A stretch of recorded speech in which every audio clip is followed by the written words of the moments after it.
A Russian cargo ship sank in the Mediterranean Sea on December 23. The Russian MOD claimed that the vessel was transporting giant port cranes that would be used in construction of their new nuclear icebreaker en route to the far eastern port of Vladivostok. The Ukrainian Defense Intelligence, however, believes the ship was a weapons runner tasked with carrying the remaining Russian military stockpile from Syria.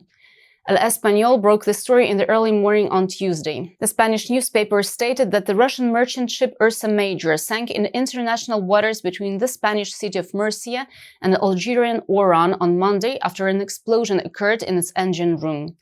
14 of its crew members have been rescued and taken to the port of Cartagena, with the 2 members still missing.